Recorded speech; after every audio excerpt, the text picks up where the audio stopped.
Hello everyone, let us see how to put a new shirt with a new pattern on this person in Photoshop. So let us start.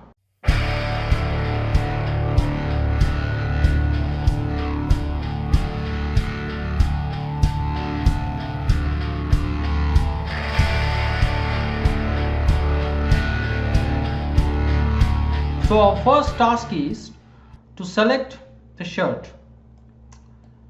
So the way to select the shirt is we are going to select quick selection tool and then we'll try to increase the icon size by using right square bracket and carefully we'll select only the part of the shirt.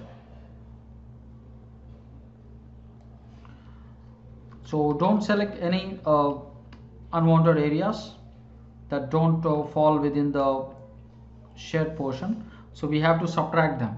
So we can simply use Alt. We don't want this area, so we can hold Alt and subtract this area from the selection. We can zoom it. We can zoom in and carefully select only the shirt portion. And to subtract, we have to hold Alt. Right. So now the entire shirt region is selected. So now what we can do is we'll simply copy by using Ctrl C and we are going to paste using Ctrl Shift V. Ctrl Shift V is going to paste the selection exactly in the same place from where it was cut. So simply hit Ctrl Shift V. Right. So this is the shirt part. So now what we can do is we have to convert this to a black and white. So simply use Ctrl Shift U to convert it into a black and white image. Then we will also add contrast to this image by simply hitting Ctrl L. Ctrl L will open levels dialog. So in this levels dialog you have options to change the brightness or highlights and the shadows of the image. So if you try to brighten up the highlights and also darken the shadows, you will be applying contrast to the image.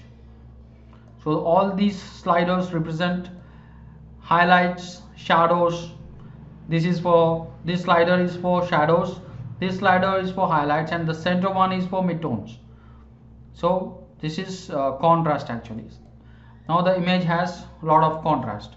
So now all we have to do is we will save it as a PSD file. Means we will be saving it as a PSD file, and later we will be using a filter which is a displace filter to use this particular PSD file. Right. So simply go to file and select save as. So we will be saving it on our desktop and we will say shirt image grayscale. Right. And we will simply save. Right. So now you have saved it, and then we can simply delete the image. Right. So then the next thing is we have to do is, now that we have saved it as a PSD file, we will create a pattern. This is our next task. So to create a pattern, we'll first open the pattern. So go to the file. This one is the pattern. Browse to the file. So this is the pattern. So we'll first create a pattern. So go to edit and simply select define pattern. So we'll give the pattern a name, shirt pattern. Right. Now our pattern is created. We can simply close the file. Right. Now we will get the file that we have just now saved. So to get the file, and the file should open in the same active document, means this document. So for that what we can do is we'll simply go to file and we'll select place embedded, and After selecting place embedded, we'll select the image here. So now we have opened the file exactly over the active document by using place embedded. And also check here, it is a smart object. Smart objects cannot be directly edited. We have to rasterize the smart object to edit it. Okay, right. So the next thing we are supposed to do is we will apply the pattern to this shirt. To apply the pattern to the shirt, we'll simply go to Windows and we'll select patterns. And the pattern just now we have created is over here. We'll just simply drag the pattern over this image. Right. You can see here the pattern is applied to the shirt, but it's not looking as if the pattern is actually applied to the shirt. So it is the shirt is having that pattern. So to get that feel, we have to change the blending mode. So the our first target is to change the blending mode, and we can select multiply here. So multiply looks fine, and we can also try the other things like overlay. Okay, we can also use overlay, but see, our task is not yet completed.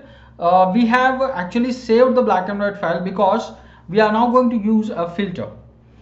And also one more thing, if you want the pattern to tile, if you want more tiling for the pattern, you can simply double click on this, and here you can see this pattern fill dialog appears, and you can actually change the scale value here. You can see the pattern how it is changing, see, and you can also scale it up, and you can see how the pattern is changing here, and you can also change the angle of the pattern. So see here, just like this.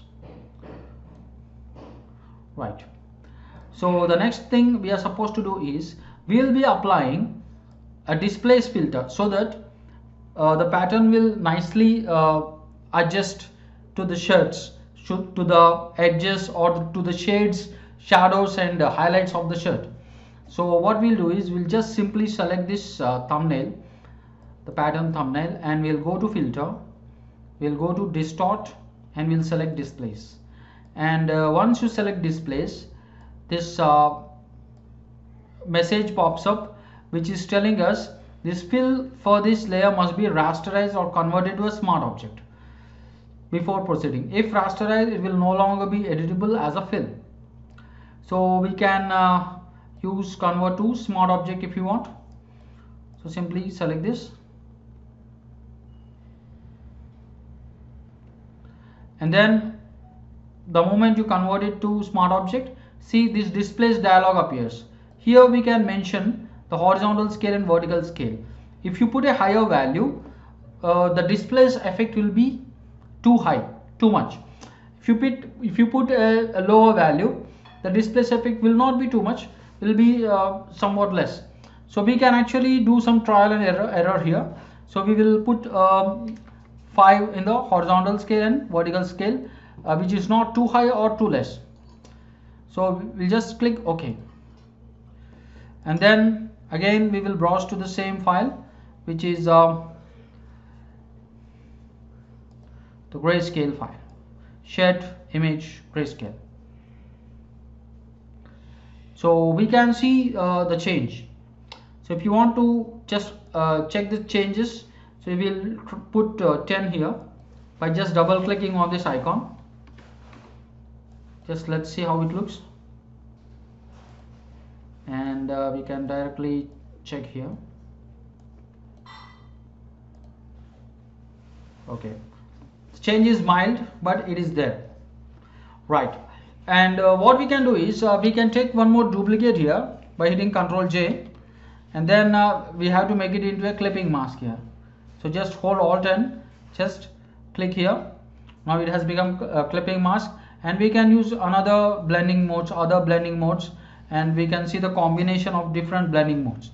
See, you can check multiply, or we can check color, and we can also reduce the opacity here, and we can do these experimentations, right? So this is a quick and easy way of changing the shade pattern using a displace filter as well as the blending modes and also pattern option in Photoshop. So I hope you like this tutorial. Please do subscribe, like, share, and if you have anything to say, do comment. See you again.